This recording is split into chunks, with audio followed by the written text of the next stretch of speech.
GP ન્યૂઝમાં આપ સૌનું હાર્દિક સ્વાગત છે। આજના આપણા મહેમાન છે સર્વોદય હાયર એજ્યુકેશન સોસાયટી સંચાલિત ST arts and science BRR commerce college માનસાના પૂર્વ આચાર્ય ડોક્ટર હાસ્યાદાબેન ભાલચંદ્ર પંડ્યા, આપનું હાર્દિક સ્વાગત છે। નમસ્કાર। કે આપનું વતન અને અભ્યાસ વિશે આપને ટૂંકમાં પરિચય આપો। મારો જન્મ તો અમદાવાદની સિવિલ હોસ્પિટલમાં થયો, પણ વડોદરા જેવી સંસ્કારી નગરી અને મહારાજા સયાજીરાવ યુનિવર્સિટી ત્યાં મારું શિક્ષણ અભ્યાસ રહ્યો। પ્રાથમિક શિક્ષણ મારું ઘરની નજીકની સ્કૂલમાં જ થયું અને પ્રાથમિક 5 થી 7 નું સરદાર પટેલ સ્કૂલમાં થયું, 8 થી 12 સયાજી સ્કૂલમાં થયું અને એમએસ યુનિવર્સિટીમાં અનુસ્નાતક સુધીનો મારો અભ્યાસ રહ્યો અને ત્યારબાદ પીએચડી મેં ગુજરાત યુનિવર્સિટીમાં કર્યું। વતન મૂળ કહીએ તો મારું ખેડા જિલ્લામાં વડોદરા પાસે ઘોડાસર ગામ, પણ મારા દાદા સંસ્કૃત પાઠશાળા માંડવી પાસે આવેલી, એમાં પ્રોફેસર હતા। ત્યારથી જ વડોદરા મુકામે જ જાણે વતન થઈ ગયું, 4 પેઢીથી બધા ત્યાં જ છે અને એટલે વતન વડોદરા કહી શકાય।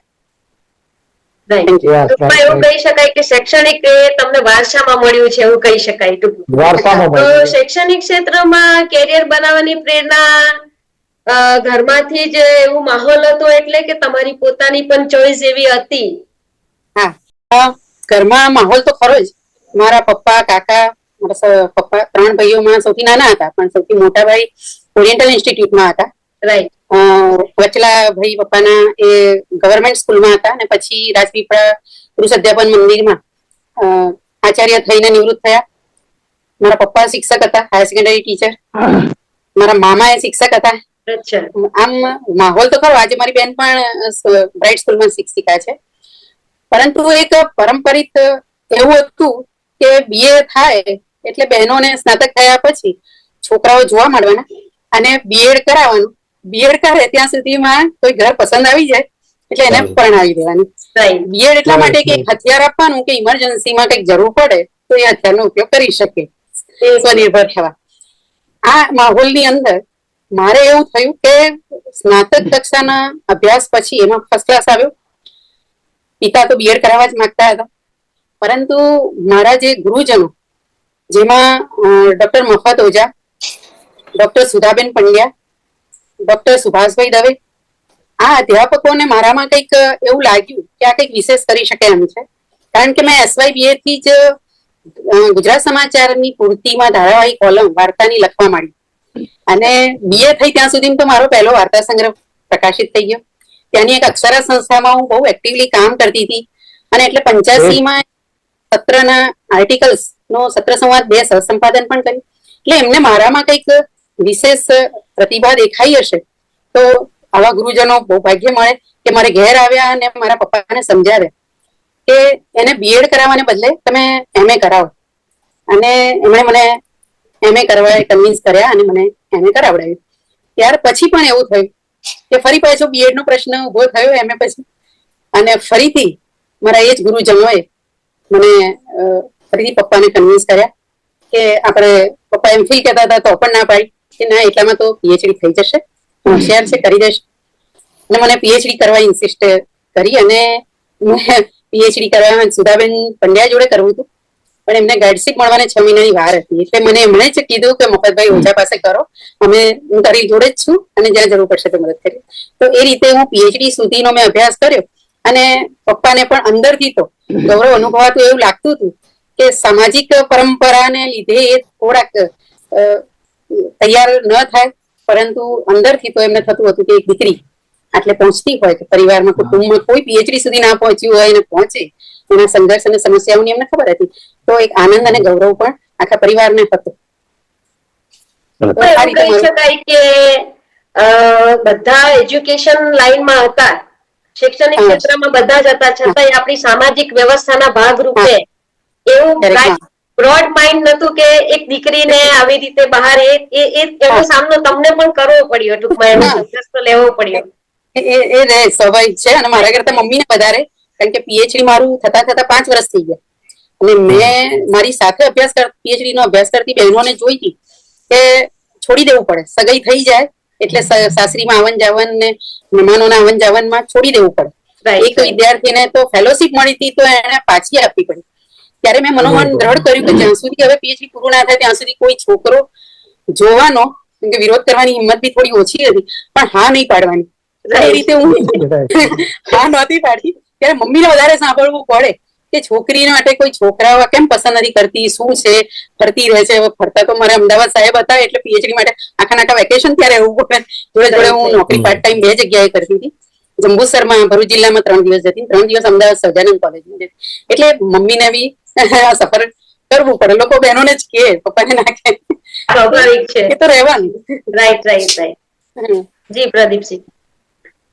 અચ્છા બેન, આપ માણસા જે આમ તો જૂની હિસ્ટોરિકલ પ્લેસ છે, એમાં આપ કેવી રીતે આવ્યા અને સર્વાંગી અનુભવ કેવો રહ્યો, એટમોસ્ફિયર કેવું લાગ્યું માણસામાં? આ એક એવો ઇન્સિડન્ટ છે કે 2003માં સરકારની કેટલીક નીતિઓ બદલાઈ અને એ બદલાવાને કારણે વર્કલોડમાં ફેર પડ્યો. વર્કલોડમાં ફેર પડ્યો એટલે કેટલાક અધ્યાપકો ફાજલ થતા હતા. એ વખતે હું ઈડર કોલેજમાં હતી અને ઈડર કોલેજમાં તો હું અનુસ્નાતક ટીચર તરીકે જ લેવાઈ હતી અને ત્યાં મને 98માં તો પીએચડી માર્ગદર્શક શિક્ષક તરીકેની પણ માન્યતા મળી હતી. પરંતુ જયારે સરપ્લસ થવાનું આવ્યું તો 2 જણ સરપ્લસ થતા. એમાં જે છેલ્લા હોય ને તે જાય, પણ છેલ્લા અમારા વિભાગમાં 3 એસટી ઉમેદવાર હતા. એટલે સ્વાભાવિક છે કે એમને રક્ષણ મળે અને એમને રક્ષણ મળ્યું એટલે સીધો એક પટેલ બીએસ પટેલ ભાઈ જે મારા માર્ગદર્શનમાં જ એમણે પીએચડી કરી. એટલે એ અને હું પોતે કે એસટી ઉમેદવાર એક મનુબેન પટેલ એમને બી મેચ પીએચડી કરાવી, પણ અમારા બંનેનો નંબર લાગે ફાજલ થવાનો. અલબત્ત મનુબેને કીધું કે હું જઉં અને મેડમ તમે રહો, કારણ કે અમે પતિ પત્ની બંને ત્યાં હતા અને વેલ સેટ હતા. છતાં પણ વિદ્યાર્થીનો અહિત ન થાય, એને એનો લાભ ગુમાવવો ન પડે, એટલે મેં કહ્યું કે ના, હું જઈશ, કશો વાંધો નહીં. અને મને સરકારે મૂકી હિંમતનગર. હિંમતનગર જિલ્લા પ્લેસ હતું, મને આર્થિક ફાયદો હતો, મોટી કોલેજ જ હતી. છતાં પણ મારો એક સ્વભાવ એવો ખરો કે મને અંદરથી થાય મજા આવે ને તો જ હું ત્યાં રહું. મને કંઈક અંદરથી, આચાર્ય પણ બહુ સરસ હતા, પણ મને એવું લાગ્યું કે મને એ નહીં ફાવે લાંબો સમય. તો ત્યાંથી હું માણસા આવ્યો, મેં માણસા પસંદ કરી. માણસા મને મારું નસીબ કે 17 વર્ષ આમ 2 દાયકા પસાર કર્યા. આવી અધ્યાપક તરીકે 3 વર્ષ રહી અને પછી આચાર્ય તરીકે મારે 17 વર્ષ એમ 2 દાયકા પસાર કર્યા. મને ખૂબ મજા આવી. મોટા કેમ્પસ કર્મભૂમિ મોટા ભાગે તમારી માણસા રહી એવું કહી શકાય. હા બિલકુલ. એટલે આમ જુઓ ને તો 38 વર્ષ અધ્યાપક તરીકે અને એમાં 17 વર્ષ તો 20 વર્ષ તરીકે. હા, 20 વર્ષ તો માણસામાં, 3 વર્ષ અધ્યાપક માણસામાં. એટલે એમનું જે કહેવાય ને કે આજે વળી પાછો એ જ પ્રશ્ન કે જે આપણે અગાઉ જોયો, એક મહિલા તરીકે, બરાબર, એક મહિલા તરીકે કેરિયર, પછી જોબ, પરિવાર, સંતાનો અને પરિવારમાં પતિદેવને પણ સાચવવાના હોય અને એ પણ એક બહુ મોટી જવાબદારી હોય છે. તો આ સંતુલન તમે કેવી રીતે જાળવી શક્યા, એ અમારે જાણવું છે. એક તો એ કહું કે બહેનો જન્મથી જ પ્રિપેર હોય છે કે સાસરે જવાનું છે, એટલે હા. અને સાસરીમાં એ પિયરનું નીચું ના પડવા દે અને પિયરમાં સાસરીનું નીચું ના પડવા, એટલે હંમેશા બેલેન્સ કરતા તો શીખેલી જ હોય છે. પણ અહીંયા મારે એવું થયું કે મારી પાસે ઘણા બધા ડાયમેન્શન કામના હતા. હું સ્ટાફમાં જયારે હતી 3 વર્ષ, ત્યારે પણ કોઈ પણ ફ્રી પીરિયડ હોય કે હું અમસ્તી કોઈ ગોલગપ્પામાં હું બહુ રસ ના લઉં, અર્થ વગરની વાતોમાં રસ ના લઉં, પણ ફ્રી પીરિયડ હોય તો હું કોઈ વાર્તાનો અનુવાદ કરતી હોઉં, કોઈ વાંચીને વિવેચન કામ કરતી હોઉં, કંઈક સંપાદનનું કામ કરતી હોઉં, તો હું સમયનો મેક્સિમમ ઉપયોગ કરી લેતી. બીજો એક નિયમ કે કોલેજમાં હોઉં ત્યારે ઘરનો વિચાર નહીં કરવાનો. ત્યાંથી ફોન આવે તોય કહી જ રાખ્યો કે ઇમરજન્સી હોય તો જ કરવાનું, ચાલે એવું હોય તો મારું કામ પતશે પછી વાત કરીશ. અને ઘેર જવું ત્યારે કોલેજની ચિંતા નહીં કરવાની, ત્યારે પૂરેપૂરો ઘરને, સંબંધોને, એના કામને, એને વફાદાર રહેવાનું. આ એક રીતિ હતી કામ કરવાની. છતાં પણ જયારે આચાર્ય કક્ષાએ બેઠી ત્યારે ઘણા બધા પ્રશ્નો થાય. હું ઘર સાચવવામાં અઘરું પડે, પણ સૌનો સાથ સૌના વિકાસની રીતે ઘરના પણ સમજી શકે કે આની કામગીરી કેવી છે, શું છે. મારે પરિવાર બહોળો એ હતો કે મારા પતિ પોતે અધ્યાપક હતા, એમને 3 ભાઈઓ અને 3 બહેન અને 10 મારા 2 સંતાનો. મારા સાસુ 10 માણસોનો પરિવાર હતો અને આટલા મોટા પરિવારનું કામ હોય તો કોઈ કામવાળા મળે નહીં, બધું જાતે જ કરવાનું. ત્યારે મેં કામને સમયનું બંધન નતું આપ્યું કે આ કામ આટલા વાગે થવું આ ન થાય, કારણ કે બધા ભણતા હતા, બધા સ્કૂલમાં જ હતા. એટલે મારે જેમ કોલેજમાં વિદ્યાર્થીઓને ઘડવાના હતા એમ ઘરમાં પણ આ લોકોને ઘડવાના હતા. બધું જ શીખવવાનું હતું. અને હું વડોદરા જેવા એક બ્રાહ્મણ પરિવારમાંથી અને એકદમ સંસ્કૃતિ જ અલગ, ચુસ્ત શિસ્તબદ્ધ રીતે જીવેલી. અને અહીંયા હું આવી ત્યારે પીલવાઈમાં આ લોકો રહેતા હતા અને નહીં પોતાનું ઘર નહીં ખેતર, કશું જ નહોતું. એટલે અમે બધાને સાથે ઈડર લઈ ગયા. પહેલા જ વર્ષે સસરા દેવ થઈ ગયા ત્યારે અમે સાથે લઈ ગયા. ત્યારે એમને મારે બધું જ શીખવાડવાનું હતું. એટલે એમનું પણ ઘર મારે કરવાનું હતું. પણ એક નિયમ એ બી હતો, કોલેજ હોય કે ઘર હોય, એક તો હંમેશા સાચું જ બોલવાનું. ગમે તેટલા સંઘર્ષ આવે તો પોતાની સાચી વાતને અડી જ રહેવાનું અને એ કહેવાની કે આ આમ જ છે. એવી રીતે ઘરમાં પણ કંઈક કહેવાનું હોય, કારણ કે બધાને ઘડવાના. અને પોતાના બાળકને તો આપણે એકાદ ઝાપટ પણ મારીએ, પણ નણંદ દિયરને કશું કર્યા વગર સારી રીતે એમને કહેવાનું હોય ને ઘડવાનું. હા, ત્યારે હા, એટલે એમ પતિને પહેલા કહી દેવાનું કે આજે હમણાં આ ભૂલ કરી છે અને હું એમને કહેવાની છું. હું ખોટી હોઉં તો તમારે મને કહેવાનું, અત્યારે જ કહી દો. પણ હું કહેતી હોઉં અને જો વાત સાચી હોય તો મને સપોર્ટ કરવાનો. તો આ રીતે ઘરમાં પણ સૌનું ઘડતર થયું. કોઈને પરીક્ષા આવતી હોય, સ્કૂલ કોઈની સવાર હોય, કોઈની બપોર હોય, કોલેજ પણ ના ટાઈમ બી જુદા હોય, ટ્યુશનના કામ, એ બધાને પ્રાયોરિટી આપવાની. ઘરનું કામ ગૌણ છે, આખા દિવસનું સાંજે થાય તો એમ આપે. અમારે પણ પરીક્ષા હોય, સુપરવિઝન હોય, પેપર તપાસવાના હોય, બધું જ હોય. પણ કોમ્પ્રોમાઇઝ આજુબાજુની ના લોકોના ઘરની સરખામણી નહીં કરવાની.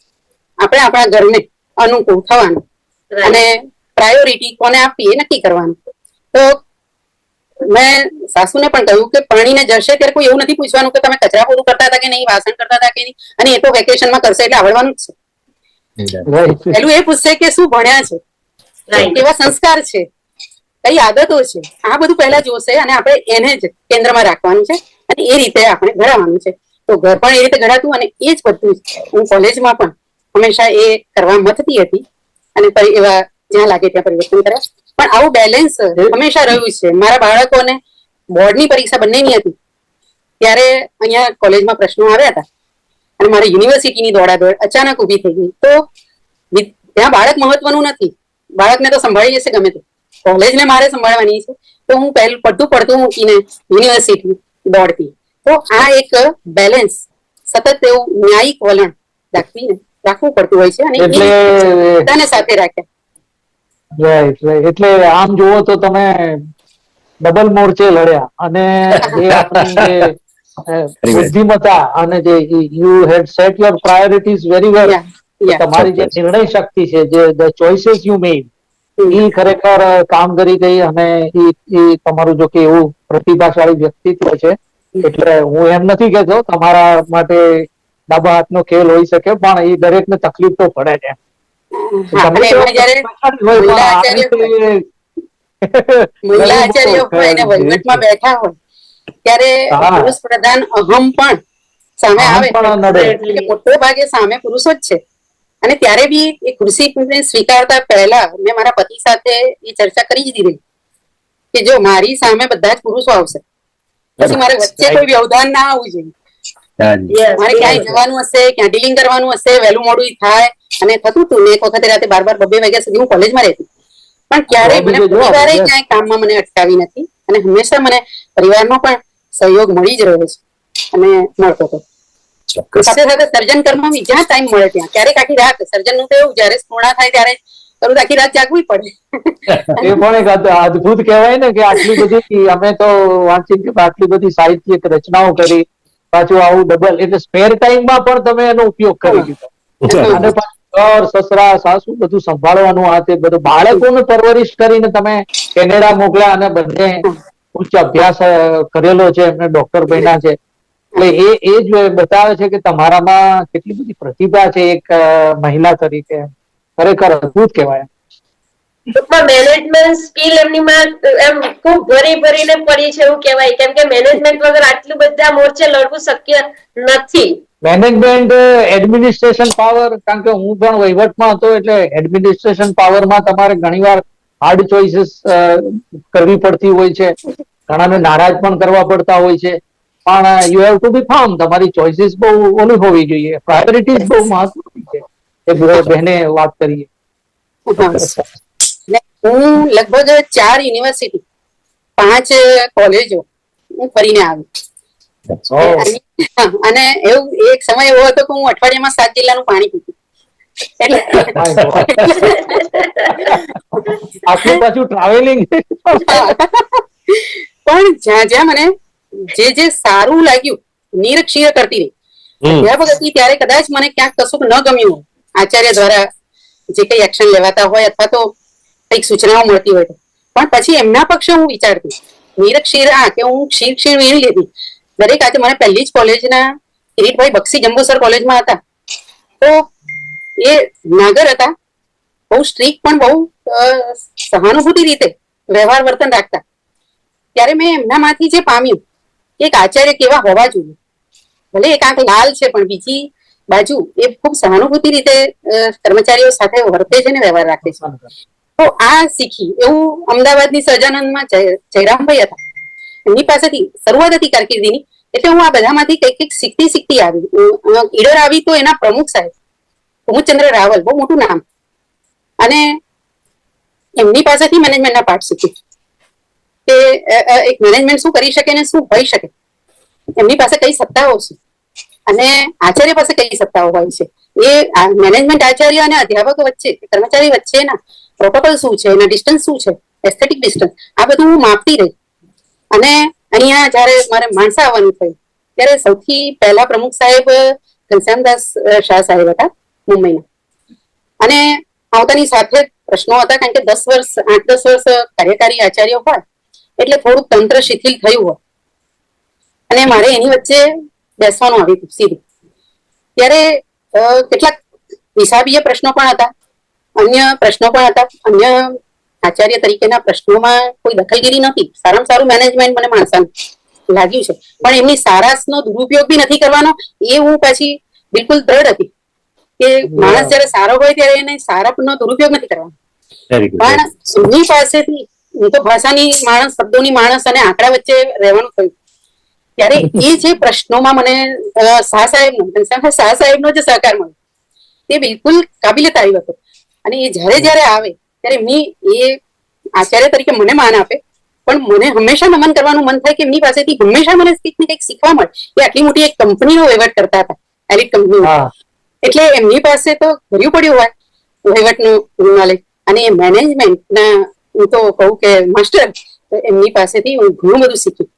અને રાહુલ સાહેબ તો હતા જ, પીપી રાહુલ સાહેબ, અને એ તો પિતાતુલ્ય હતા. એટલે કોઈ પણ સમયે ક્યાંય કશું લાગે તો ફટ દઈને હું એમની ઓફિસમાં જતી રહું, એની ટાઈમ જઈ શકાય, ફોન કરીને પૂછ્યું સાહેબ આવી શકું, તો ઓલવેઝ રેડી હોય અને શાંતિથી સાંભળે અને જે કઈ રસ્તો હોય ઉકેલું એ મને કાઢવામાં ખૂબ મદદરૂપ થયા. મારી સાથે દોડવામાં પણ 80 વર્ષે પણ એ મારી જોડે યુનિવર્સિટી સુધી દોડ્યા છે, મારી જોડે આવી.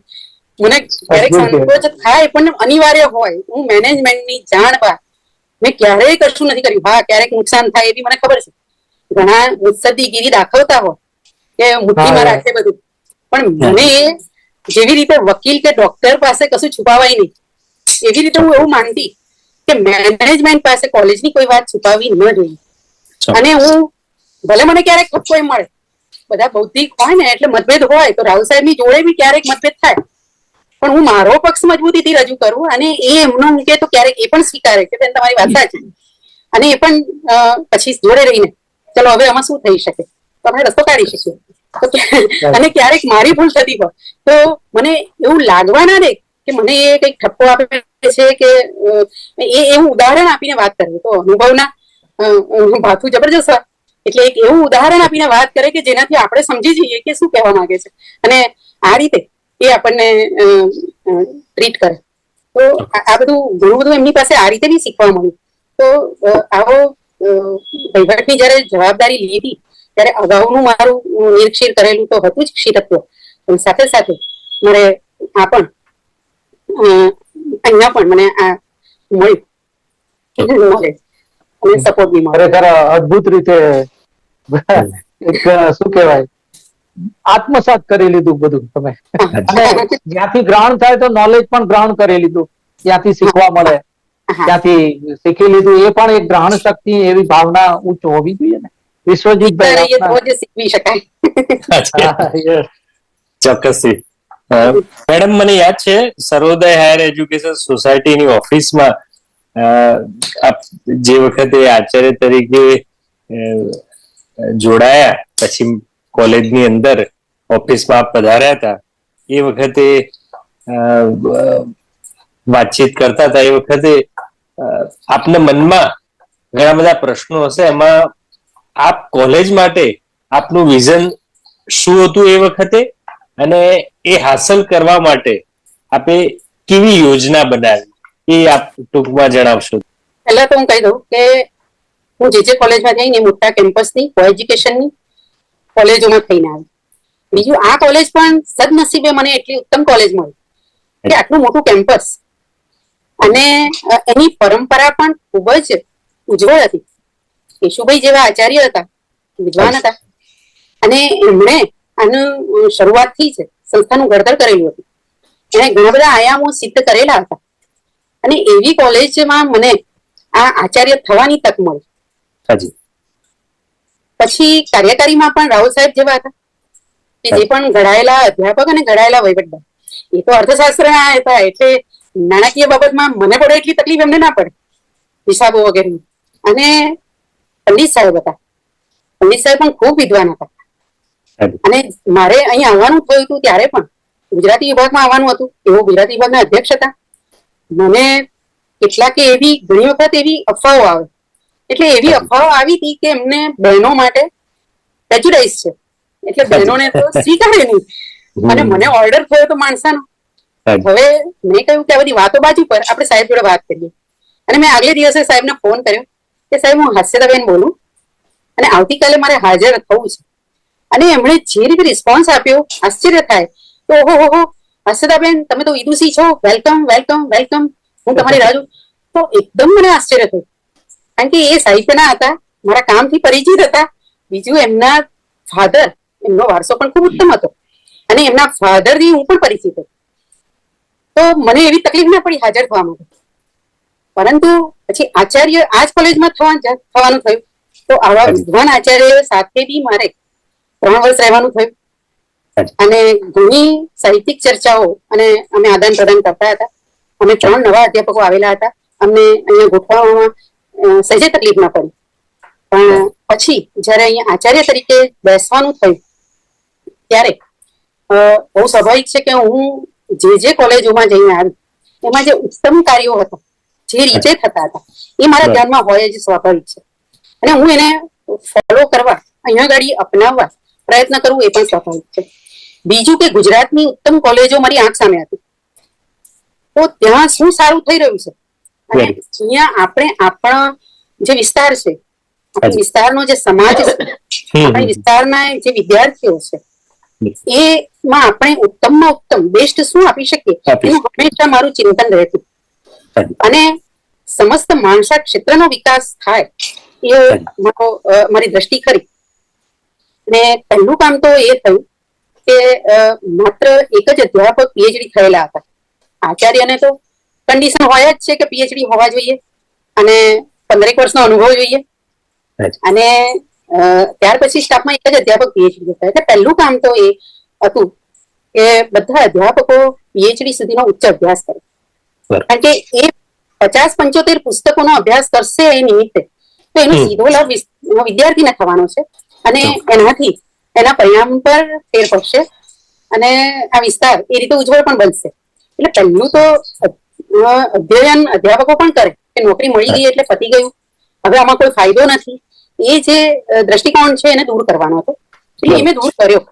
અને આજે બધો જ સ્ટાફ એ પીએચડી થી સજ્જ હતો. નવા આવેલાને તો હવે કન્ડિશન છે, પણ એ નવા નહોતા, એમને કોઈ આર્થિક ફાયદો નતો, પણ કોઈ મારા શબ્દોને એમણે માથે લીધા. અને એટલું જ એમને જ્યાં જરૂર પડે, કોઈ જે યુનિવર્સિટીમાં જરૂર પડે તો એમને ગાઈડ લઈ આપવા, એમને વિષય લઈ આપવો, ગાઈડ માટે જોડે જવું પડે તો હું ગઈ છું. અને ચોક્કસ એ રીતે હંમેશા હું મદદરૂપ થઈ. બીજું કે સતત લેખન પ્રવૃત્તિ કરે, વાંચન પ્રવૃત્તિ કરે, લાઇબ્રેરી અભિમુખ થાય અને એ એમના પોતાના જ્ઞાનનું બીજે જઈને પણ પ્રસારણ કરે. આવા મારા પ્રયત્નો એમને માટે રહ્યા. બીજું કે અપંગો એડમિશન લેતા હતા તો એમના માટે શું કરી શકાય, કઈ કઈ સુવિધાઓ એમના માટે ઉપલબ્ધ કરી શકાય, એના માટે હંમેશા ચિંતિત રહેતી. અને મેં વ્હીલ ચેર અને વ્હીલ સાયકલ, એમની માટે સાયકલ બી મેં વસાવી. વસ્ત્રાપુરની સંસ્થા સાથે સતત સંપર્કમાં રહીને એમણે ફ્રીમાં આ સુવિધા આપી, સંસ્થાને આપી. તો ગુજરાત બહાર પણ આચાર્ય કોન્ફરન્સ નિમિત્તે જવાનું થતું ત્યારે બીજા સ્ટેટની કોલેજોને પણ હું જોતી કે ત્યાં સારું શું થઈ રહ્યું છે. બીજો પડકાર હતો કે જે પેલી શિથિલતા આવેલી હતી તો હંમેશા નિયમિત આવે અને સમયસર રહીને અધ્યાપકો જાય. કારણ કે એની પાછળ પણ મારો ચોક્કસ દ્રષ્ટિકોણ હતો કે આજે કોઈ વાલી તપાસ કરવા આવે પોતાના બાળકની તો અધ્યાપક એ વિષયનો હાજર હોવો જોઈએ અને એ જવાબ આપી શકે એમ હોવો જોઈએ. અને આવતા વાલીઓ આવતા હતા, દાદા પણ આવે વિદ્યાર્થીના. અને હું એટલે સુધી કહું કે બિલોદથી ઈશ્વરસિંહ ચાવડાના પણ હંમેશા ફોન આવે, એમના છોકરાના છોકરા પણ કે ભાઈ નિયમિત આવે છે કે નહીં, આવે છે કે નહીં. એને શું કે તો મને બહુ આનંદ થતો કે વાલીઓ આટલો રસ લેતા થાય તે તો બહુ મોટી વાત. અને શરૂઆતમાં 2007-8માં મેં જોયું કે છોકરીઓને પોતાના ગામમાં જેટલી સંસ્થા હોય, અભ્યાસ હોય ત્યાં સુધી ભણાવે. કેટલાક સમાજમાં એવું હતું, પણ મને તક મળે તો ત્યાં જઈને એમનો સંપર્ક પણ કરતી એમના ઘેર. અને મેં મારા ઓફિસના દરવાજા હંમેશા ખુલ્લા રહેશે, કોઈને કઈ પણ તકલીફ થશે તો. અને છોકરીઓ આવતી થઈ, બસ પાસ ફ્રી તો થયો જ, રોડ રસ્તા સારા થયા, પણ એમને સુરક્ષિત વાતાવરણ શિસ્તબદ્ધ આપવાનો પણ મેં પ્રયત્ન કર્યો કે છોકરીઓ માટે તો છોકરાઓ તો ગમે ત્યાં જઈને ભણશે, પણ અહીંયાના એના દાદાશ્રીઓનો જે લક્ષ્ય છે કે બહાર જઈને ભણવું ના પડે, તો છોકરીઓને પણ પૂરી સગવડ મળે ને સુરક્ષા મળે, તો એ પણ મારો ઉદ્દેશ અહીંયા વિઝનનો હતો. નેક પહેલા નહોતી, પણ નેકનું વાતાવરણ ઊભું થયેલું હતું. પંડિત સાહેબે, મેં ખુરશી પર બેઠી ત્યારે એમની ફાઇલો જોઈ તો એમણે થોડા પ્રયત્નો કર્યા હતા, મેનેજમેન્ટ સુધી પણ રજૂઆત કરેલી હતી. તો મેં એ ફાઇલો જોઈ. એ વખતે ભાસ્કરભાઈ શુક્લ એ કોઓર્ડિનેટર હતા, પણ પછી એમનું વિઝન આચાર્ય થવા દિશામાં હતું એટલે પછી મેં કોઓર્ડિનેટર બદલ્યા. અને નેક મારું પહેલું પ્રાયોરિટી અને લક્ષ્ય હતું. પણ સ્ટાફને સમજાવવું અઘરું હતું, પણ હું રિપીટેડલી દર 2 દિવસે મિટિંગો કરતી રહી. આપણે આ કરવાનું, આ કરવાનું, આ કરવાનું. હું બહાર મિટિંગ, યુનિવર્સિટીની કે મિટિંગમાં જઈને જે જાણી લઉં એ પણ. અને ત્યારે એક અધ્યાપકને એવું થયું કે બેન વારંવાર વાત કરે છે, તકલીફ પડતી લાગે છે, તો એ મારી પાસે આવે અને કે બેન મને ખબર નથી કે નેક શું છે ને તમે વારંવાર કહો છો, તો તમે જે કહેશો તો હું કરવા તૈયાર, પણ મને સમજાવો કે આ શું છે. અને એ અધ્યાપક હતા કુદરતી અંગ્રેજીના જ ડોક્ટર યુસી ગોર સાહેબ. અને કુદરતી મને એ દિવસ કદાચ એવો સંસ્થા માટે બી યોગ્ય દિવસ હશે કે સામેથી આવ્યા, કામને માનતા આવવું અને આપણે સોંપવું એમાં બહુ ફેર પડે. તો એ સામેથી આવ્યા અને એમણે માંગણી કરી તો મેં એમને આખું 2 બંચ હતા, 1 બંચ આપ્યું, તમે અભ્યાસ કરો, હું પણ કરી જ રહી છું અને આપણે આમાં આગળ વધીએ. અને પછી તો એમને એક કોઈ વિશિષ્ટ સુવિધા નથી આપી, એક જગ્યા આપી કે તમે અહીં બેસીને પીરિયડમાં કામ કરી શકો, જેટલું બેસવું હોય તો બેસી. હું NSS ની જ્યાં શિબિરો થાય ત્યારે હું એ ગામમાં નગરજનોને પણ કહેતી કે ભાઈ તમારા ગામમાં આ વ્યસનયુક્ત વસ્તુઓને વેચાણ માટે આવા જ કેમ દો છો? ત્યારે એક તો એ પોતાને સ્પર્શતી હોય એટલે સપોર્ટ ના કરતા હોય. બીજું હું કહું કે તમારા બાળકો તમારું ભવિષ્ય છે તો એને માટે આ કરવાનું છે. ત્યારે જેના ત્યાં ધંધા હોય છે તો સૌથી વધુ કમાણી એમાં જ મળે છે, અને એટલે પણ એ થઈ શકતું નથી. પણ કોલેજ કેમ્પસમાં આપણે શું કરી શકીએ એ વિચારવું પડે. મને યાદ છે કે મેં તો પહેલા સ્ટાફમાં જ પ્રતિબંધ કરવો પડ્યો હતો અને કર્યો હતો. વ્યસનથી મુક્ત રહેવું, નિયમિત વર્ગની તો મેં વાત કરી હતી કે જેનો કોઈ વિકલ્પ નથી, અને સાચો માણસ બનવાની દિશામાં એમને કેળવવામાં આવે એ બહુ જરૂરી છે. વર્ગખંડમાં અભ્યાસક્રમની વાત તો કરીએ જ છે, પણ આપણને ઘણી તકો એવી મળતી હોય છે કે અભ્યાસક્રમની વાત કરતા કરતા આપણે એમને એક માણસ બનવા માટેની દિશા પણ આપી શકીએ, અને એનો આપણે ઉપયોગ કરવો જોઈએ. અધ્યાપક તરીકે વિદ્યાર્થી ઘડતરની સાથે જીવનનું ઘડતર પણ આપવું એટલું જ જરૂરી છે. માત્ર શિક્ષણની કેળવણી પણ આ જરૂરી છે. નહીં સુપ્તસ્ય સિંહસ્ય પ્રવિશંતિ મુખે મુર્ગા. તો એના તને પ્રયત્ન કરવાના છે તો જ તમને ફળ મળશે. આપણે બધા જ સમાન છે તો આ સમાનતાની ભાવના એ પણ એક કેળવણી છે. તો એ પણ આપણે વિદ્યાર્થીને એ માટે કેળવવો જોઈએ. તો સમાજમાં એ સાથે રહી શકશે, ભણી શકશે, ભેદભાવ વગર રહી શકશે. અને વિદ્યાર્થી પણ અધ્યાપકોએ આજીવન વિદ્યાર્થી રહેવું જોઈએ. હું ખુદ પણ હંમેશા વિદ્યાર્થી રહી છું. અને વિદ્યાર્થીને પણ એ શીખવવાનું છે કે જેટલું પણ શીખાય, જ્યાંથી પણ જે કંઈ મેળવાય એ શીખતા રહેશે તો ભવિષ્યમાં એ અન્યને અથવા એમના વારસદારોને પણ એ કંઈક શીખવી શકશે. અને પોતાનું કર્તવ્ય, પ્રામાણિકતા, વફાદારી આ બધા પાઠ ભણાવવા અને એ કેળવવા બહુ જરૂરી છે. વાલીઓ અને નગરજનોની પણ જવાબદારી બને છે કે એ જો આ કોલેજમાં જેટલો પણ રસ લે, માત્ર હું જોઉં છું કે એડમિશન માટે આવે, સુજીતભાઈને અનુભવ હશે, એડમિશન આપવા માટે માગવા આવે પણ પછી દેખાતા નથી. એની જવાબદારી છે કે આ કોલેજમાં જે અભ્યાસ કરે છે તે આપણા ગામના જ બાળકો છે. તો એ શું પ્રવૃત્તિ કરે છે, એટલે કઈ કઈ પ્રવૃત્તિ થાય છે, આપણે વિશેષ કઈ પ્રવૃત્તિઓને સાથે અમને જોડી શકીએ. અમે વાલી મંડળ, ભૂતપૂર્વ વિદ્યાર્થી મંડળ, વર્તમાન વિદ્યાર્થીઓની મિટિંગો કરીએ, એ લોકો એમાં ગામજનોને પણ જોડીએ છીએ. તો એમણે આવવું જોઈએ. ઉદાસીનતા દેખાય છે, અમુક ગણ્યા ગાંઠ્યા જ આવે છે. એમના અનુકૂળ ટાઈમ ગોઠવીએ, રજાનો દિવસ તો પણ તકલીફ પડે છે. પણ એમની જવાબદારી છે કે એમણે જોડાવાનું છે અને આ પ્રવૃત્તિઓથી સજાગ રહે અને આવનાર ભવિષ્ય એમના નગરજનો જ છે, જે આવનારું ભવિષ્ય છે, તો એના માટેની જે કઈ જરૂરિયાત છે દરરોજે દરરોજ બદલાતી હોય છે, વર્ષે વર્ષે બદલાતી હોય છે, તો એને પોષક પોતે શું કોન્ટ્રીબ્યુશન આપી શકે અને શું થઈ શકે, સંસ્થા શું કરી શકે, વાલીઓ શું કરી શકે, ભૂતપૂર્વ વિદ્યાર્થી શું કરી શકે, કેટલું એમણે ઉપાડી લેવાનું હોય અને સંસ્થાના હાથ મજબૂત કરવાના હોય. તો નગરજનોને પણ હું આ અપીલ કરીશ મારા માધ્યમથી કે તેમણે કરવું બહુ જરૂરી છે. અને બધા જ આપણે સાથે રહીને આ કામ ઉપાડી લઈએ તો એક સંસ્થાને મોટી ઉંચેરી બનાવતા વાર લાગવાની જ નથી. આજે ઓલ ઇન્ડિયામાં તો એનું નામ છે જ અને હજી વધારે થતું જશે. બેને બહુ સરસ વાત કરી કે વિદ્યાર્થીને ભણાવવાનું કામ સરકાર કોલેજો કરે, પણ સાથે સાથે માતા પિતા પણ ધ્યાન કે એને એક સારો વ્યક્તિ બનાવવો જરૂરી છે. આફ્ટર ઓલ આપણે એક એને ભારતનું ભવિષ્યનો એક સારો ઉત્તમ નાગરિક બનાવવા તરફ જઈ રહ્યા એ પ્રયત્ન છે શિક્ષણ આપવાનો. વિદ્યાર્થીઓના પરિણામ સુધારવા માટે અથવા શૈક્ષણિક ધોરણો માટે કઈ પહેલ કરી હતી એ આપ જણાવશો? વિદ્યાર્થીઓના પરિણામમાં પહેલો આધાર અધ્યાપકોનો છે કે અને કેટલાક આપણા ચોક્કસ શિસ્ત અને નિયમો કામ કરતા હોય છે. અધ્યાપકો સમયસર ક્લાસમાં જાય અને પૂરો અભ્યાસ કરીને જાય. વિદ્યાર્થીને કંઈક નવું મળે છે તો એ ચોક્કસ આવે છે અને બેસે છે. આ મારો આટલા વર્ષનો અનુભવ છે. વિદ્યાર્થીને આવવું ગમવું જોઈએ. વિદ્યાર્થી આવે તો છે તો પછી ક્લાસરૂમમાં આવે છે. એમને બીજા બધા રસના ક્ષેત્રો બહાર ઘણા બધા હોય છે, પણ એને છોડીને તમારા ક્લાસમાં કેવી રીતે આવે? અને આ જ કારણ હતું કે અધ્યાપક ત્યારે જ કંઈક વિશેષ આપશે કે પોતે વધુ ને વધુ સતત અભ્યાસ કરતો હોય. બીજું એમને માઇનર મેજર રિસર્ચ પ્રોજેક્ટ માટે પણ પ્રોત્સાહિત કર્યા કે એ નિમિત્તે પણ તે પોતે અધ્યયન કરતા રહેશે અને વિદ્યાર્થીઓને કંઈક નવું નવું આપતા રહેશે. વિદ્યાર્થીઓને લાઇબ્રેરી અભિમુખ કરવા એટલે ક્યારેક દરેક વિષયના ડિપાર્ટમેન્ટના અધ્યક્ષને અઠવાડિયે 15 દિવસે એકવાર લાઇબ્રેરીમાં લઈ જવા.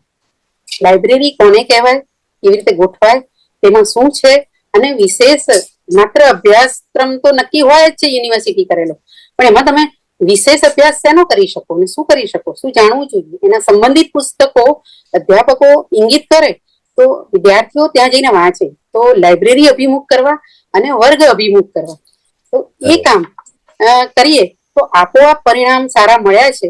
અને યુનિવર્સિટી ટોપ 10 માં પણ આપણા વિદ્યાર્થીઓ આવ્યા છે. પછી સાંસ્કૃતિક ક્ષેત્રે અને સ્પોર્ટ્સના ક્ષેત્રે પણ આપણને ઉચ્ચ પરિણામો આપ્યા છે. હું 2007માં આચાર્યમાં બેઠી એ પહેલા આપણા વિદ્યાર્થી નાટકમાં ભાગ નતા લેતા, કારણ કે અમદાવાદમાં પ્રોફેશનલ નાટકો ચાલતા અને શીખેલા હોય. HK જેવી કોલેજમાં ઉચ્ચ કલાકારો જ અધ્યાપકો અને આચાર્ય હોય તો આપણી કોલેજના વિદ્યાર્થીઓનો ગજ ક્યાં ખાય? પણ છતાંય મેં પ્રયાસ કર્યો કે ના, આપણે ભાગ તો લેવો જ એકાંકીમાં.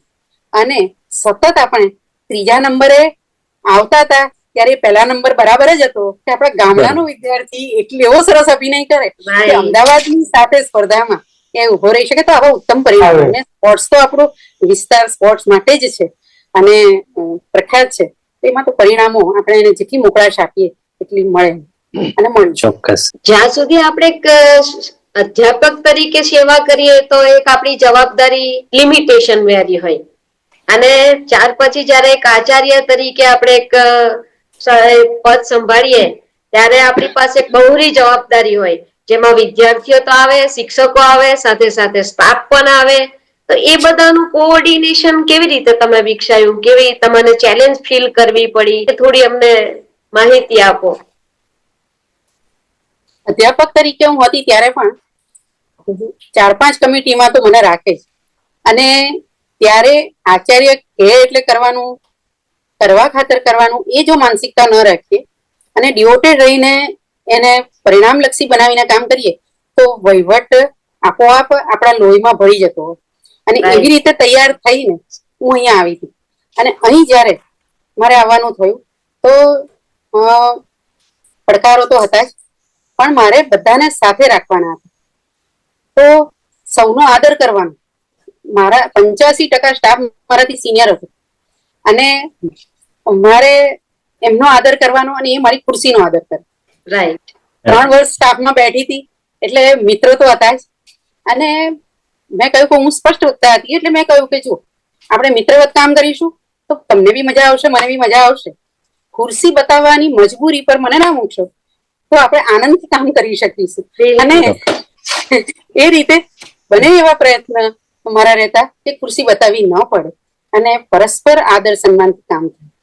મેનેજમેન્ટ તો આદરણીય જ હોય અને છતાં બી જે સત્ય હોય તે મારે રજૂ કરવાનું. ક્યારેક એમને પણ તકલીફ થાય કે ભાઈ આટલો ખર્ચો કરવો ના કરવો, કેવી રીતે કરવો, આનો ઉકેલ શું? મારા રાવ સાહેબ કાયમ મને કહેતા કે બેન, પ્રશ્નો તમે લાવો છો અને જવાબ પણ તમારી પાસે હોય છે. હું પ્રશ્નો લઈને જઉં તો મારી પાસે જવાબ હોય. એ શું કહે છે ને શું ઉકેલા મને દર્શાવે છે એ બી સાંભળું અને પછી હું મારો ઓપિનિયન બી આપું. અને એમાંથી કોઈક ઉત્તમ રસ્તો મળી રહેતો અને એમને બી ખરાબ ન લાગે. સંસ્થાના હિતમાં જ છેવટે બધા બેઠેલા છે. અને અધ્યાપકો અને કર્મચારીઓ, વહીવટી કર્મચારી હોય કે વાલીગણ હોય, એમને પણ કે ભાઈ આ દાતાઓએ સંસ્થા આપી છે વિદ્યાર્થીઓ માટે. અને અધ્યાપકો અને વાલીઓને બધાને કહું કે પ્રાયોરિટી વિદ્યાર્થી રહેશે માટે. ઇવન ધો મેનેજમેન્ટને પણ કે વિદ્યાર્થી છે તો અધ્યાપક છે, અધ્યાપકો છે તો આચાર્ય છે, અને આ બધા જ છે તો મેનેજમેન્ટ સંચાલન કરવાની છે. ત્યારે સૌથી પહેલી પ્રાયોરિટી વિદ્યાર્થી છે. એટલે વિદ્યાર્થી હિત પહેલું જોવાશે. અને હું હંમેશા વિદ્યાર્થી હિતમાં સ્ટાફને બી હું જોડી રાખતી, વાલીઓને જોડી રાખતી, નગરજનોને જોડી રાખતી. અને એમના જે વિચારો હોય તો એને સ્વીકારીએ ખરા, એમની જ્યાં જરૂર પડે ત્યાં મદદ લઈએ પણ ખરા. અને મેનેજમેન્ટને પણ વિદ્યાર્થી અને સંસ્થાના હિતમાં જે ઉત્તમમાં ઉત્તમ હોય એ સાથે વિમર્શ કરીને હંમેશા સાથે રાખીને જ ચાલી છું. ભલે ક્યારેક મને નુકસાન થાય એવું હોય તો પણ હું એમને સાથે રાખું, પણ સંસ્થાના હિતમાં હોય તો એ મારી પ્રાયોરિટી રહેતી અને વિદ્યાર્થી હિત એ પહેલી પ્રાયોરિટી. તો આ રીતે હું બધાને સાથે રાખીને હું ચાલતી રહી અને હું લક્ષ્ય હાંસલ કરતી રહી અને મને આનંદ પણ આવતો હતો. એમ આચાર્ય વિવેક એ રાખવાનું છે કે કયા કર્મચારીને કયા કામમાં રસ હોય છે, કયું કામ એ રસથી કરશે, એની આવડત કયા ક્ષેત્રમાં છે, એટલું જો પામી લઈએ અને પછી એને એ ક્ષેત્રનું કામ આલીએ તો એ રસથી અને આનંદથી ઉત્તમ રીતે કરશે. એવી જ રીતે વહીવટી સ્ટાફમાં પણ વસુદેવ કુટુંબકમની ભાવનાઓ વિકસાવવી પડે, એ પણ જેટલું જરૂરી છે. બિલકુલ બિલકુલ. વહીવટી કાર્યક્ષમતા અને અસરકારકતાનું મૂલ્યાંકન અને એને સુધારા માટેની કોઈક પ્રક્રિયા કે ટિપ્સ આટલા વર્ષોના અનુભવ જે તમારો રહ્યો છે, તો એ કાર્યક્ષમ થાય એ કઈ રીતે કરવું જોઈએ, એવા કોઈક તમારે ઓપિનિયન અથવા તો તમારા પોતાના અનુભવ પરથી કંઈક અમને જાણવા મળે એવું કંઈક જણાવો. મેં હમણાં કહ્યું એમ કે મેઇન પાવર આપણી પાસે જેટલો પણ છે જરૂરિયાત કરતા ઓછો જ હોય છે, પણ એની વિશેષતાઓને મર્યાદાઓ આપણે ધ્યાનમાં રાખવી જોઈએ. એ રીતે કામની વહેંચણી કરીએ તો કામ અસરકારક રીતે થાય અને એનું ઉત્તમ પરિણામ મળે. ઉપરાંત એકબીજાની સૌહાર્દપૂર્ણનો વ્યવહાર એકબીજા સાથે, સેવક ભાઈઓ કહીએ તો સેવક ભાઈઓ પણ આપણને સરકારના પગારવાળા નથી, ત્યારે એમની જોડે પણ પૂરા આદર સાથે, મને યાદ છે કે મેં ક્યારેય નાની ઉંમરના હશે કે મોટી ઉંમરના હશે વિદ્યાર્થીઓને પણ હું એમ કહું કે પ્રમુખથી માંડી પટાવાળા સુધી અહીં બધા જ તમારા ગુરુજન છે, તમારે એમને પૂરો આદર આપવાનો છે. આ કેમ્પસમાં જે કઈ કર્મચારી છે એવી રીતે હું પણ મારાથી નાના હોય, દીકરા દીકરીની ઉંમરના હોય તો પણ મારે એમના નામ પાછળ ભાઈ કે બેન બોલવાનું છે. જો મારો વ્યવહાર છે તે બીજાને પણ અસર કરશે તો બીજા ઉતારી કરતા હશે તો નહીં કરે. જયારે બેન આ રીતે વર્તે છે તો આપણે પણ એ આદર, અને આજે તમે પૂછતો તો ચોક્કસ યાદ કરતા હશે કે બેને ક્યારેય અમારી જોડે તોછડાઈથી વ્યવહાર નથી કર્યો, વર્તન નથી કર્યું, અને બે કામ વધારે કરાવ્યા હશે, ઘણા કામ વધારે કરાવ્યા હશે, પણ એમને એનો ભાર નથી લાગતો, કારણ કે આપણે એની સાથે ખૂબ પ્રેમથી વ્યવહાર કરીએ છીએ. એમની અંગત સમસ્યાઓના પણ ઉકેલ લાવવામાં આપણે જવાબદારીપૂર્વકની નિભાવીએ છીએ અને એમને કામની મોકળાશ પણ આપીએ છીએ. એમને જે કઈ સુવિધાઓ જોઈએ કાર્યાલયમાં જોઈએ કે સેવક ભાઈઓમાં જોઈએ કે સ્ટાફમાં જોઈએ, જ્યારે જે કઈ જરૂરિયાતો અનિવાર્ય લાગી તો આપણે ફૂલફિલ કરીએ છીએ. અને હંમેશા આ રીતે માણસ જોડે કામ કરવાનું છે એ રીતે હંમેશા કામ કર્યું છે. અને મારી અંદર અમે નાનપણથી દરરોજ સાંજે અડધો કલાક સાથે પરિવાર સાથે પાઠ કરવાનું, અને એમાં ગીતાના અધ્યાયો પણ હોય અને બીજું બધું હોય. તો કર્મ કરો, ઉપરવાળો ફળ તો આપશે. ઓછા પગાર હોય એટલે થોડું દુઃખ થાય, પણ હંમેશા હું આમ કહેતી કે તમે ઉપરવાળાને માથે રાખો. આજે તમને એક તમારા પર વિશ્વાસ મૂકે છે, આજે મારા પર વિશ્વાસ મૂક્યો મેનેજમેન્ટે, તો મારે એમાં ખરા ઉતરવાનું છે. અને મેનેજમેન્ટને એ જયારે લાગ્યું કે ના આ બહેન બરાબર છે, અને ત્યારે આટલો લાંબો સમય મને પણ ટકાવી રાખી, એમણે આપણા પર વિશ્વાસ મૂકે છે, હું પણ તમારા પર વિશ્વાસ મૂકું છું, ત્યારે તમારે એમાં ખરા ઉતરવા પ્રયત્ન કરવાનો છે. બસ ફળ તો આપવા વાળો ઉપર વાળો છે. અને આ સંસ્થા તમારા ગામની છે, અમે બધા તો બહારથી આવેલા છે, પણ તમારા ગામની છે. તો તમારા ગામના જ વિદ્યાર્થીઓ બાળકો ભણવાના છે, પેઢીઓની પેઢીઓ ભણવાની છે. તો એ જેટલી ઉજ્જવળ બનશે એટલી તમારી પેઢીઓને જે ઉપયોગી છે ને કામમાં છે. તો બે કામ વધારે કરીશું કે થોડા ઘસાઈશું તો એમાં આપણે ઉજળા થઈશું.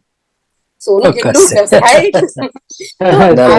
સમજાવીને પણ આપણે બધાને સાથે રાખવા પડે છે. અને એ કામ એ રીતે કર્યું અને આવી રીતે મેં કાર્યની ક્ષમતા મારી આપોઆપ કુદરતી જે રીતે મેં કર્યું એ રીતે બધા જોડે લીધું. અને ચોક્કસ ટૂંકમાં એક સ્ત્રી તરીકે જે મેનેજમેન્ટના ગુણ ઇનબિલ્ટ મળે પરિવાર તરફથી, એનો બખૂબી ઉપયોગ કર્યો. 100% નહીં પણ 200% એવું કહી શકાય. જી પ્રદીપસિંહ. કે આપણે બહુ વર્ષો સુધી માણસાની જે આ કોલેજ છે એમાં સેવા આપી અને એના સુધારવાના અનેકો પ્રયત્નો કર્યા તમે. તો આજની જે સમાજની વિદ્યાર્થીઓની અને જે એમ્પ્લોયર્સ છે, નોકરી જે આપે છે, જે બદલાતી જરૂરિયાતોને પહોંચી વળવા શું આપણી આ કોલેજ સક્ષમ છે કે એને કેવી રીતે તમે ભવિષ્યમાં વિકસિત થતી જોઈ રહ્યા છો? અને આ અંશે મારે કહેવાની ઈચ્છા થાય છે કે આપણા ગુજરાતના ગૃહમંત્રી અમિત શાહનું પણ આ વતન છે. તો હું એવી આશા રાખું કે આ કોલેજ ગુજરાતભરની શ્રેષ્ઠ કોલેજમાં નામ અને સ્થાન મેળવે. તો what do you visualize for this college? આ કોલેજે બહાર એમ્પ્લોયબિલિટીમાં સંસ્થાઓ શું માગે છે એનો પણ અભ્યાસ સતત અમે કરતા રહ્યા છીએ. અને એમને જે જરૂર છે તે અહીંયા ટ્રેનિંગ બી આપી છે, એવા સ્કિલ બેઝ પ્રોગ્રામો કરીએ છીએ, એવા સેમિનાર્સ બી કરીએ છીએ. દાખલા તરીકે TCS કંપની છે, તો ગાંધીનગરથી નિષ્ણાતો આવે અને અહીંયા મહિના સુધી વિદ્યાર્થીઓને ટ્રેનિંગ આપે અને પછી ત્યાં ગાડી એ એપ્લાય કરે, ઇન્ટરવ્યુ લેવાય અને ત્યાં એમને નોકરી પણ મળે. તો આવા પ્રયત્નો, એવી રીતે બેંક છે કે LIC છે, એવી ડેરી ઉદ્યોગ આપણે ત્યાં તો ખૂબ વિકસિત છે. તો એની સમજ અહીંથી વિદ્યાર્થીઓને અધ્યાપકો સાથે મોકલીને પણ એ ડેરી ઉદ્યોગ કેવી રીતે વિકસાવી શકાય અને કેવી રીતે ચાલે છે, તો એની જાણકારી મેળવી. શ્રેષ્ઠ સૌથી વધુ દૂધ સરકારમાં જમા કરાવનારનો રેકોર્ડ તો આપણા ઉત્તર ગુજરાતમાં ને આપણા જિલ્લામાં જ છે. ત્યારે એ બહેનો, મને યાદ છે કે હું જયારે અહીંયા આવીને માણસા, ત્યારે એક વિદ્યાર્થીની એવું કહેતી હતી કે અત્યારે શિક્ષિકા છે, તો એમ કહેતી કે બેન તમારો પગાર શું છે? અમે ડેરીમાં દૂધ ભરીએ છીએ ને 10 દિવસમાં અમે આટલો પગાર કમાઈએ છીએ. ત્યારે મને બહુ આનંદ થયો કે 4 વાગે ઉઠીને મહેનત કરતી છોકરી સરસ ભણે છે, બધા ભાગ લે છે. અને જયારે આ વાત કરી ત્યારે મને થયું કે આપણી વિદ્યાર્થીનીઓને ત્યાં મોકલીએ તો એ ત્યાં જઈને કેવી રીતે દૂધ વધુ ને વધુ આપણે એનું ઉત્પાદન કરી શકીએ એની જાણકારી મળે. તો આવા બધા પ્રયત્નો અમે કરીએ, નોકરીદાતા સંસ્થાઓને સાથે MOU કરીને જોડીએ અને કંપનીઓને જોડીએ. બીજું કે અત્યારે ડોક્ટર VN શાહ સાહેબનું જે વિઝન છે, જે સ્વપ્ન છે, અને સ્પોર્ટ્સ સંકુલ થઈ રહ્યું છે, મેડિકલ કોલેજ આવી રહી છે, તો બહુ જ સ્પષ્ટ છે કે આ કોલેજનું, આ વિસ્તારનું ભવિષ્ય ખૂબ જ ઉજળું છે, દૈદીપ્યમાન છે. અને અમિત શાહ સાહેબ જેવાનું પડખું મળે પછી તો હવે જોવાનું શું, આ ગામ એમનું છે, આ કોલેજ એમની છે, આ વિસ્તાર એમનો છે, અને એમનાથી વધુ ગૌરવ કોને થાય, કોને ન થાય? તો સ્વાભાવિક છે કે અહીંયા એ પ્રદાન કરતા જ રહેવાના, શાહ સાહેબના હાથ પણ મજબૂત કરતા રહેવાના. અને આ કોલેજ ચોક્કસ સોનાનો સૂરજ ઉગશે અને આખા ઇન્ડિયામાં નહીં, વર્લ્ડમાં પણ એનું નામ થશે એવી મને પૂરી શ્રદ્ધા છે. એટલે નાનેથી ઉપર સુધી બધાના આવા સફળ પ્રયત્નો છે જે કામે વળગેલા છે. Yes yes. હવે વિશ્વજીતભાઈના મને જે આપનો જે વિદાય સમારંભ હતો એમાં મને નિમંત્રણ આપેલું, હું ત્યાં આવેલો અને જે આપના સાથીગણ છે, સાથી અધ્યાપકો અને અમુક વિદ્યાર્થીઓના પણ મેં એમના જે લાગણી અને ભાવના સાંભળવા મળી મને. તો એક વસ્તુ મને ખૂબ જ ઉડીને આંખે વળગી કે એક આપની અને આખી કોલેજ સાથે એક જબરજસ્ત બોન્ડિંગ મને જોવા પડ્યું, જે ભાવનાત્મક કહી શકાય. તો એનું what is the secret behind this? જેવી રીતે મારો સ્વભાવ છે કે જ્યાં પગ મૂકું ત્યાં મમત્વથી કામ કરું. તો મેં જે રીતે મારું સમજીને કામ કર્યું છું, એમ આ સંસ્થાના ધુરાવાહકો ઘનશ્યામભાઈ શેઠ સાહેબ હોય કે VN શાહ સાહેબ હોય કે PP રાવલ સાહેબ હોય કે અત્યારે વિશ્વજીતભાઈ હોય કે નવીન કાકા હોય, આ ધુરાવાહકોએ મને ખૂબ એક પરિવારની ભાવના સાથે જોડી છે. મને એ રીતે જોઈ છે. એક દિવસ મને યાદ છે કે VN શાહ સાહેબે કેટલાક પ્રશ્નો ઉભા થયા હતા, RTI પણ થઈ હતી. તમે કહ્યું એમ કે કશું હું છાનું ન રાખું અને ઓપન સિક્રેટ જેવું, તો એમાંથી સફળતાપૂર્વક પાર ઉતર્યા હતા. અને VN શાહ સાહેબને મારા પર શ્રદ્ધા હતી, પણ એમણે એક વાક્ય રાહુલ સાહેબને કહ્યું હતું, અને પછી રાહુલ સાહેબે મને કીધું કે આ જે છે ને, કે નહીં તો રાહુલ સાહેબ ના કે, પણ શાહ સાહેબે એમને એમ કીધું કે રાહુલ સાહેબ, બેન આપણા પરિવારના છે સત્ય. તો એ વાત પાછી એમણે મને પણ કીધી કે શાહ સાહેબ આવું કહેતા હોય, તો મને એટલું સારું લાગ્યું. બીજું કે ઘનશ્યામભાઈ શેઠ સાહેબ ને એમના પત્ની જ્યારે પણ વાત થાય ત્યારે એમ કે મુંબઈ આવો ને એટલે મારે ઘેર આવવાનું અને જમવાનું મારે ઘેર રાખ્યું. જો આ ભાવના બહુ ઓછી હોય. આજે બી રાહુલ સાહેબના પત્ની મનોરબા મહિનામાં એકવાર એમનો ફોન આવે, એમને જ્યારે પણ મારી યાદ આવે તો ફોન કરે કે બેન મને તમારી યાદ આવી, મેં તમને ફોન કર્યો છે, તમે ડિસ્ટર્બ તો નથી થયા ને. પણ મને પણ ગમે, કારણ કે માતૃતુલ્ય ભાવથી એ વાત કરે છે. આ સંસ્થાનો સંબંધ નથી અને છતાંય સંસ્થા સાથે એવી રીતે જોડાઈ ગયેલો છે. VN શાહ સાહેબ મારા મમ્મીને એમ કે તમે હસદાબેનની ચિંતા છોડી દો, એમનું સ્વાસ્થ્ય હવે મારે જોવાનું. એ મારી ચિંતા. તો આ જે ભાવના છે આ બહુ જ મહત્વની છે, અને એને કારણે આવું જ મારે પણ સ્ટાફ અને વિદ્યાર્થીઓ પ્રત્યે એમના પારિવારિક જે વ્યવહારો અને સંબંધો સારા નરસા પ્રસંગે જવું આવું બધા સાથે ઉભા રહેવું, અને ક્યાંક છૂટછાટ મૂકવી પડે, કાયદા અને નિયમો બધું જ છે, અને છતાં પણ આપણે ક્યારેક એને બાજુ પર મૂકીને પણ એની સાથે જે વ્યવહાર રાખવો જોઈએ એ રાખીએ છીએ. તો આ એક બોન્ડિંગ રચાય છે, એને પણ આપણા માટે આ પ્રકારની લાગણી થાય, આપણને એમના પ્રત્યે પણ લાગણી થાય. અને આવા લાગણીના સંબંધો એ દિવસે, આ તો વરસાદની સિઝન હતી, રાતનો સમય હતો, એ તો મારા 20 વિદ્યાર્થીઓ પીએચડી ના જે એમણે ડિગ્રી મેળવી, તો એ તો તત્પર હતા. ઘણા બધા બીજા હતા કે મને પછીથી અમને કીધું કે અમને બોલાવા હતા ને અમારે આવું હતું, પણ સમય એવો હતો. બીજું કે મેં 1 વર્ષ પહેલા રાજીનામું મૂક્યું હતું, અને શાહ સાહેબે 2 વાર અનિચ્છા બતાવી. ત્રીજી વખત મેં મારી ખરેખર નાદુરસ્તી દર્શાવી કે મને ખરેખર તકલીફ છે ને, હવે મને મુક્ત કરો, અને ત્યારે એમણે સ્વીકાર્યું. અને છતાંય જે એક આપણું વ્યક્તિત્વ નિખરે છે આપણા કામથી, આપણા સ્વભાવથી અને આપણા વ્યવહારથી, એ વ્યક્તિત્વ એ શાહ સાહેબના કે વિશ્વજીતભાઈના ચિત્તમાં હશે. અને એમણે આગ્રહ રાખ્યો કે ના બેન, સમારંભ ગોઠવવો છે, અને એ પોતે ઘણી બધી વ્યસ્તતા વચ્ચે છતાં પણ આવ્યા, હાજર રહ્યા, અને મને ખૂબ માન સન્માન આપ્યું. વિદ્યાર્થીઓ પણ વધુને હાજર રાખવાના હતા, પણ છેલ્લી પરિસ્થિતિમાં ન રાખી શક્યા, પણ જેટલા પણ હાજર રહ્યા એમણે ખૂબ પ્રેમ દર્શાવ્યો. એટલું જ નહીં, ગામના નગરજનો પણ હાજર રહ્યા હતા, કેટલીક સંસ્થાઓના દુરાવાહકો પણ હતા, એઓ પણ હાજર હતા, અને દરેક સંત તેજસ્વી જેવા સંત પણ હાજર રહ્યા હતા. તો આ સૌએ જે મને માન સન્માન અને પ્રેમ આપ્યો તેની હું હંમેશા ઉપકાર રહીશ. અને આજે જ નહીં, સર્વોદય હાયર એજ્યુકેશન સોસાયટીની એવી ઋણી છું, અને એવી આત્મીયતા છે કે જ્યારે પણ સંસ્થાને મારી જરૂર પડશે, મારી મદદની જરૂર પડશે, એ શબ્દની પણ હોઈ શકે અને મારી શક્તિની પણ હોઈ શકે, તો હું હંમેશા એને માટે પ્રાયોરિટી રાખીને તત્પર રહીશ. તો આ છે મારું સંસ્થા સાથેનું લેનદેન અને બોન્ડિંગ. ખરેખર મેમોરેબલ કહી ઇવેન્ટ શકાય હતો. કે પ્રીત પરાને ન થાય, બંને પક્ષે જ્યારે હોય ત્યારે જ હંમેશા આવું બોન્ડિંગ બનતું હોય છે, એનો પરસ્પર દાખલો દેવો છે. ભવ. બિલકુલ બિલકુલ. જી વિશ્વજીત. ચોક્કસ. હાજી મેડમ, આપે વાત આપણા વિદાય સમારંભની વાત કરી. મને પ્રદીપભાઈ સાહેબને બંનેને યાદ છે, ખૂબ જ સરસ રીતે કાર્યક્રમ યોજાયો હતો, અને ખૂબ આનંદનો અનુભવ થયો અમે બંનેને, અને સાથે સમગ્ર કોલેજ ખુશમાં હતી.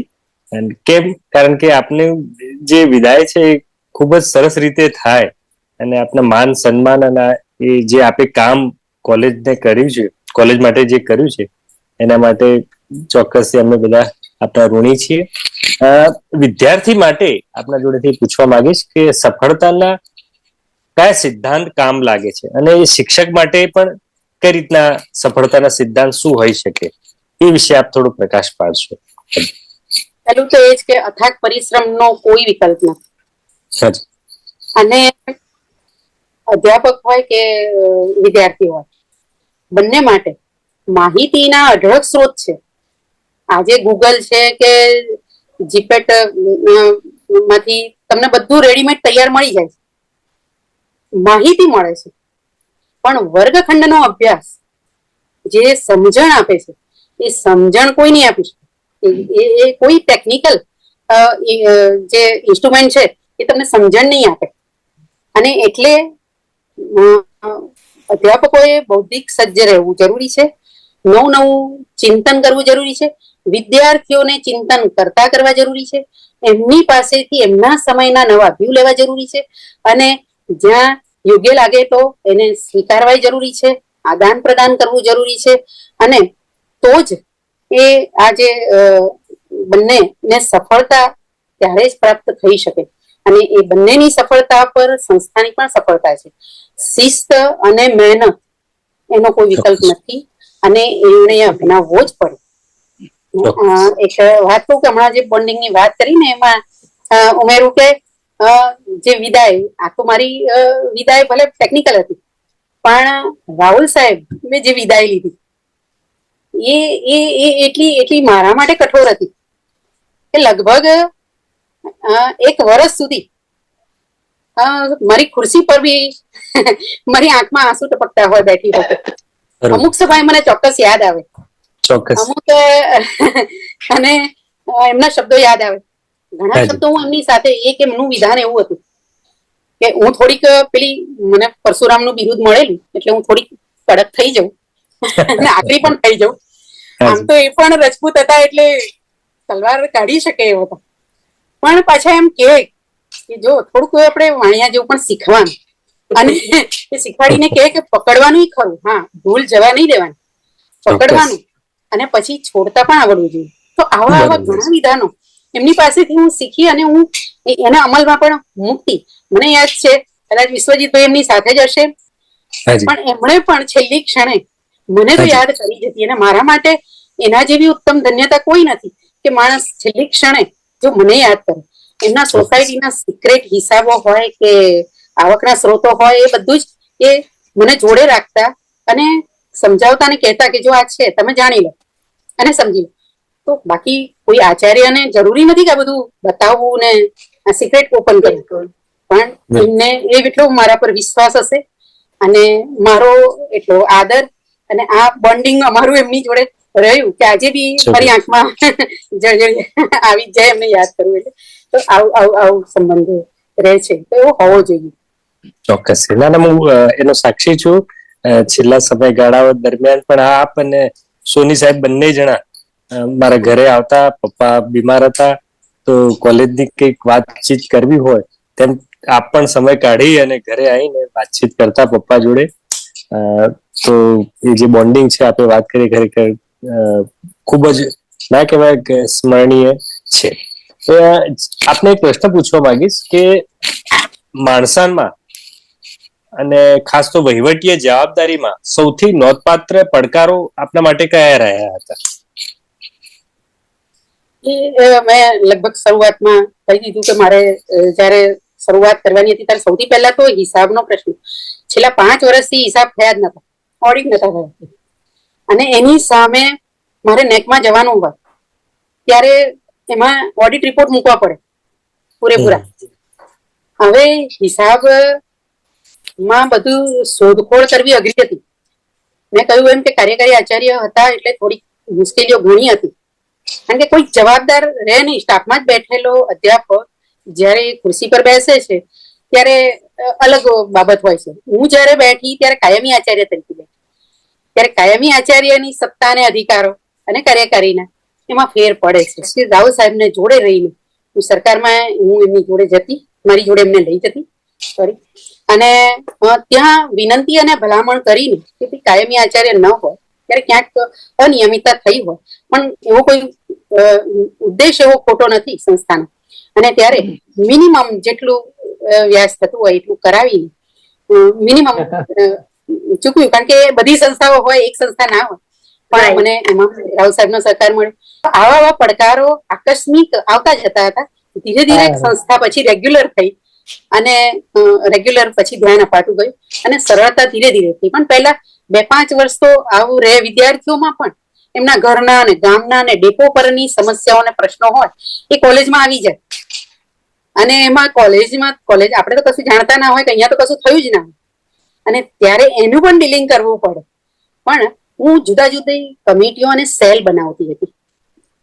ત્યારે સાયકોલોજીકલ કાઉન્સેલિંગ સેલ હોય, SC/ST બક્ષી સેલ હોય, મહિલા સેલ હોય, શિસ્ત કમિટી હોય, પછી એક સજેશન બોક્સ મૂકતી હતી કે વિદ્યાર્થી બોલી ના શકે તો એ જાતે એની અંદર મૂકી દે, અને મહિને એકવાર એક અધ્યાપકને સોંપ્યું હોય કે એમણે ખોલીને જોઈ લેવાની. એમાં એમની ફરિયાદ હોય તો પણ લખે, ભલે સજેશન હોય એની અંદર ફરિયાદ પણ આપણે એનું સરળતાથી એનું નિરાકરણ કરી શકીએ અને વહીવટને સરળ આપણે કરી શકીએ. તો આવી રીતે ઘણા બધા પડકારો આવે, પણ એનો સાથે રહીને આવી રીતે ઉકેલ પણ આવી શકે. અને પછી તો વિદ્યાર્થીઓને બી લાગ્યું ને અધ્યાપકોને લાગ્યું, અને હું કહેતી કે જો પ્રશ્ન કમિટી દ્વારા ઉકેલાય સારામાં સારી રીતે તો બરાબર છે, જો મારા સુધી આવશે તો પનિશમેન્ટ સુધી 100% જશે. તમે જોઈ લો કે એનું પ્રમાણ ભૂલનું કેટલું છે અને ભૂલના પ્રમાણમાં એને કરો કરી છે. તો આવી રીતે આપણે પડકારોનો સામનો. પડકારોનો સામનો. હવે હાસ્યબેન, આપણે જે આટલી એક જવાબદારી પૂર્વક એક અધ્યાપક તરીકે અને સાથે સાથે આચાર્ય તરીકે એક સ્ત્રી તરીકે આટલી ઉમદા જવાબદારીની સાથે સાથે જે તમારો સાહિત્ય ક્ષેત્રનો જે શોખ છે એ પણ જીવંત રાખ્યો, નોટ ઓનલી જીવંત રાખ્યો, પણ એમાં પણ તમે ઘણું બધું યોગદાન આપ્યું છે. કેમ કે આટલી મોટી જવાબદારી સાથે સમય મળવો, કેમ કે ઘર પરિવાર અને નોકરી બધાની જવાબદારી સાથે આપણા શોખ પણ આગળ વધારવા, એની સાથે સાથે એમાં પણ કંઈક કરી લેવું, તો એ ખૂબ મહત્વનું કામ છે. તો તમે ઘણા વાર્તા સંગ્રહ છે, તમારા કાવ્ય સંગ્રહ છે, પછી તમે સંપાદક તરીકે પણ ઘણું બધું કામ આપ્યું છે. તો એમાંથી કોઈક એવી રચના હોય કે જે તમને દિલમાં ટચ કરી ગયો, અથવા તો જે તમને ખૂબ જ, જયારે કહેવાય ને કે કોઈક જયારે આપણને ગમતી વસ્તુ હોય ને તો આપણને અડધી રાતે કોઈ પૂછે ને તો પણ આપણા મુખ્ય જ હોય, તો એવી કોઈ કે હોય તો મને આસ્વાદ કરાવો કે જે તમને અત્યાર સુધી ખૂબ ગમી હોય. હા, હું સની ઘણી સંસ્થાઓ સાથે જોડાઈ. ઈડરમાં સાહિત્ય સેતુ સંસ્થા મેં જ ઊભી કરી અને એને પ્રમુખ છું. અક્ષરામાં મંત્રી હતી. રાષ્ટ્રીય અંધજન મંડળ સામાજિક સંસ્થા, એને 30 વર્ષથી એમાં મારું કોન્ટ્રીબ્યુશન છે. જીએસએફ ગુજરાતી સાહિત્ય ફોરમ 2 વર્ષથી હું એમાં એમ્બેસેડર છું, અને હમણાં જ ડોક્ટર વી શાહ સાહેબનું વક્તવ્ય એમાં મેં ગોઠવ્યું હતું. આવી રીતે સતત પ્રવૃત્ત તો છું, અને પાઠ્યપુસ્તક મંડળમાં ઘણું કામ કર્યું. દૂરદર્શન વગેરે પર બાયસેક પર ઇન્ટરવ્યુ કે વ્યાખ્યાનો આપ્યા. કોરોના સમયે બી મેં દિલ્હીથી આકાશવાણીમાં મારે વાત કરવાની હતી તો મેં કરી હતી. એની સાથે સાથે આ જે મારું સર્જન છે એમાં બધું તો નહીં, પણ મને હું એક મોટે ભાગે મેં બહેનોની વાત તો ખાસ કરી છે. મેં કહ્યું એમ કે ગુજરાત સમાચારની પૂર્તિમાં હું ધારાવાહી વાર્તાઓ આપતી હતી. મોટે ભાગે એમાં બહેનોની સમસ્યાઓ અને ગરીબોની સમસ્યાઓ હું વિશેષ લેતી હતી. ત્યાર પછી ઘણા વર્ષો પછી માણસા આવી ત્યારે પણ જય હિન્દની પૂર્તિમાં હું ધારાવાહી લખતી હતી. પણ મારું ટાઇટલ અઘરું લાગ્યું. મારું ટાઇટલ હતું ન યયૌ ન તસ્થૌ. એનો અર્થ એવો હતો કે બહેનોની ક્યારેક એવી સ્થિતિ ઊભી થાય છે કે તે નથી આગળ વધી શકતી કે નથી પાછી જઈ શકતી. તો એ સ્થિતિમાં એક કઈ સ્થિતિ સર્જાય છે, તો એ હું વાર્તા દ્વારા રજૂ કરતી હતી.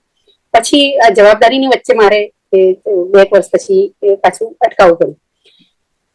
પણ હું એક વાર્તા ઉધઈ, જે ખૂબ પ્રશંસાયેલી છે, ઉધઈ એ પ્રતીક છે, એનો માત્ર છેલ્લો ભાગ હું રજૂ કરીશ એટલે સમજાય. સવર્ણ પરિવારની દલિત સ્ત્રીઓ વિશે બી મેં લખ્યું છે, પણ સવર્ણ પરિવારની સ્ત્રી છે, એક યુવાન, અને એ કેવું વિચારે છે એ સંદર્ભે આખી વાર્તામાં નથી જતી, પણ એની અંતની વાત કરીશ તો આખી વાર્તા વાંચવા માટે ઉત્સુક થઈ શકશો. ભાવકવર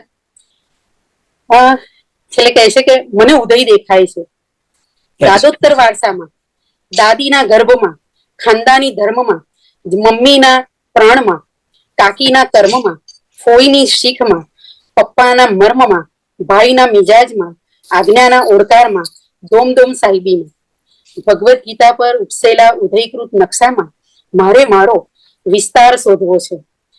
મારી દિશા કંપોસી છે. આર પાર આખું જગત જોવું છે. મને માત્ર કાગળ પેન આપો. વર્ષોથી અતિ સુંદર જોવાલાયક ગઢ જેવો દેખાતો ઉદયનો રાફડો જડમૂળથી નષ્ટ કરવો છે. જે દેખાય છે તે ઉદય નથી, જ્યાં ઉદય છે તે દેખાતી નથી, એ છે મોટો રાફડો. ચાલો ભડકાભેર સળગી પ્રસરેલ રાખના નકશામાં જોઈએ ક્યાં ઉદય છે, ક્યાં છે, ક્યાં. તો આ વાર્તાનો અંત છે.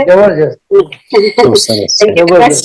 હાલ મારે એક બીજો નિવૃત્ત થયા પછી મને સમય મળ્યો છે, તો એક વાર્તા સંગ્રહ થવા જઈ રહ્યો છે, એક વિવેચન સંગ્રહ થવા જઈ રહ્યો છે, અને નવલકથા લખાવાની શરૂઆત થઈ છે.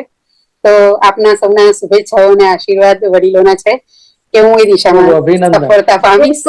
તમે ખૂબ ખૂબ નામના મેળવો, ખૂબ સારી સુંદર તમારા કલમે લખાય એવી ખૂબ ખૂબ દિલથી શુભકામનાઓ પાઠવીએ છીએ. ઘણા લોકો એવું હોય કે કામ એવું હોય ને તો એક બળજબરી પૂર્વક પૂરું કરે, અને ઘણા લોકો એવા હોય કે ભાઈ એને આપણે નિષ્ઠાથી એક કામ છે, કામ એટલે નહીં, પણ એ કામને તમે કેટલી સારી રીતે કરી શકો, તમે પોતાનું યોગદાન કેટલું આપી શકો, એવી જે અંદરથી ઈચ્છા હોય અને એટલી એવી જે નિષ્ઠા હોય, એ નિષ્ઠા આપણી તમામ દરેક અમારા પ્રશ્નોના જવાબ ઉપરથી બિલકુલ એમ તમારે તમે તો જવાબ જ આપ્યા છે, પણ અમે એને સમજી શકીએ છીએ કે તમે જે આ સર્વિસ છે એક અધ્યાપક તરીકે અને આચાર્ય તરીકે એ બિલકુલ બખૂબી બહુ જ ખૂબ સુંદર રીતે તમે પૂર્ણ કરી, એ બાબતે તમારો ખૂબ ખૂબ ધન્યવાદ.